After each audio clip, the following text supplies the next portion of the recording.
Assalamualaikum warahmatullahi wabarakatuh. Anak soleh dan soleha, hari ini untuk tarik kisah Nabi Nuh, kita lanjutkan lagi ceritanya pekan lalu ya. Masih bersama dengan Ibu Pinkan. Masih ingat cerita tentang kisah Nabi Nuh? Jadi Nabi Nuh awalnya mengapa bisa terjadi banjir besar?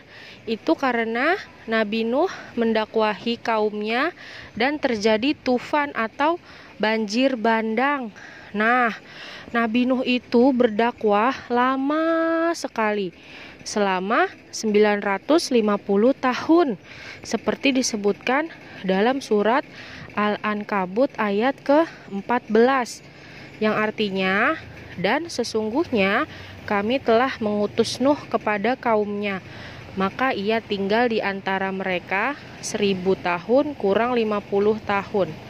Maka mereka ditimpa banjir besar dan mereka adalah orang-orang yang zolim. Dakwah Nabi Nuh itu cukup lama sekali, tetapi pengikutnya hanya sedikit. Kaumnya diazab oleh Allah melewati apa? Banjir bandang. Sebelumnya Allah memerintahkan Nabi Nuh untuk membuat kapal besar yang disebut juga dengan bahtera. Jadi kapal besar itu dibangun setinggi 3 lantai. Setiap lantai tingginya adalah 10 hasta. Masya Allah. Bagian paling bawah diisi oleh binatang melata dan juga binatang buas.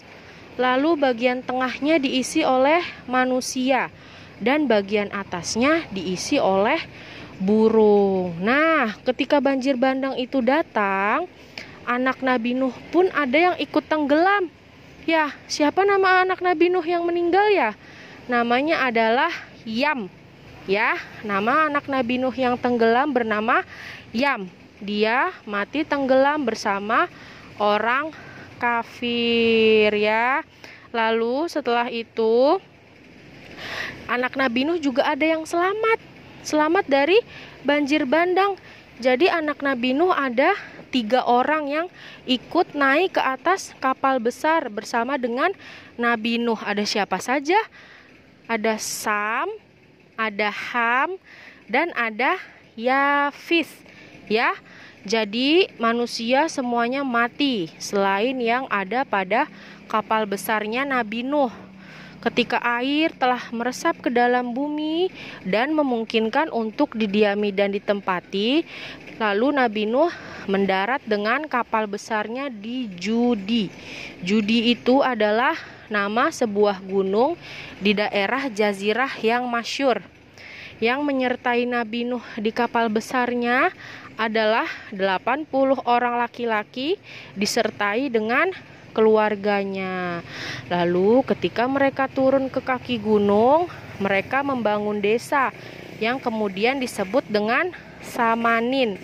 Sehingga pada suatu hari lisan mereka bercampur aduk menjadi 80 bahasa. Salah satunya adalah bahasa Arab. Jadi sebagian dari mereka akhirnya tidak memahami bahasa dari yang lainnya. Nah, lalu kemudian Nabi Nuh yang bisa memahami bahasa mereka semua. Lalu yang tersisa berarti tinggal siapa? Tinggal keturunan dari Nabi Nuh saja ya. Jadi siapa tadi 3 anak Nabi Nuh yang selamat?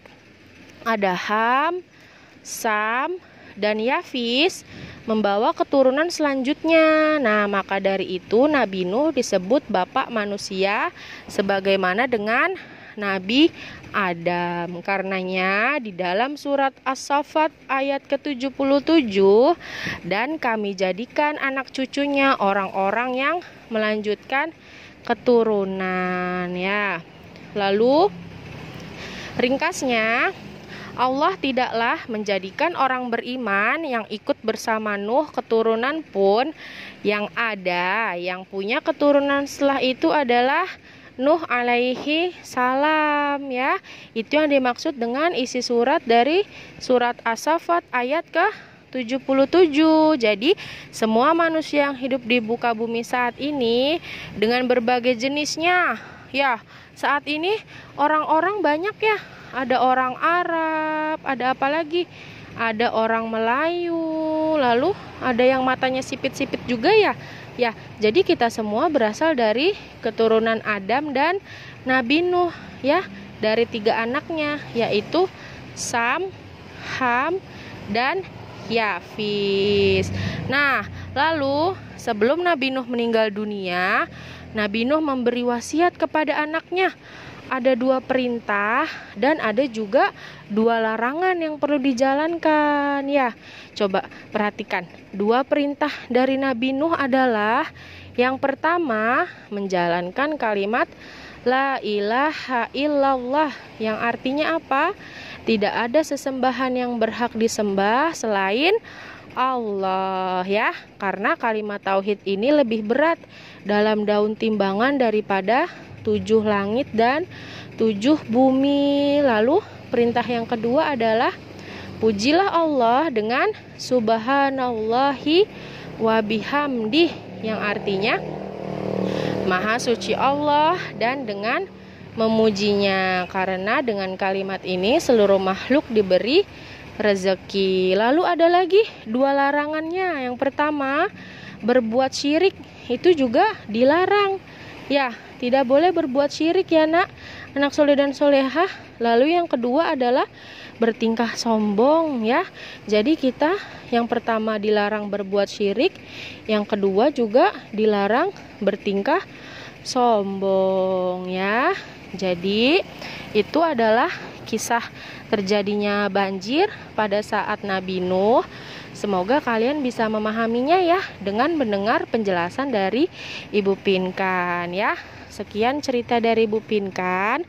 Subhanakallahumma wa bihamdika asyhadu alla ilaha illa anta astaghfiruka wa atubu ilaik. Assalamualaikum warahmatullahi wabarakatuh.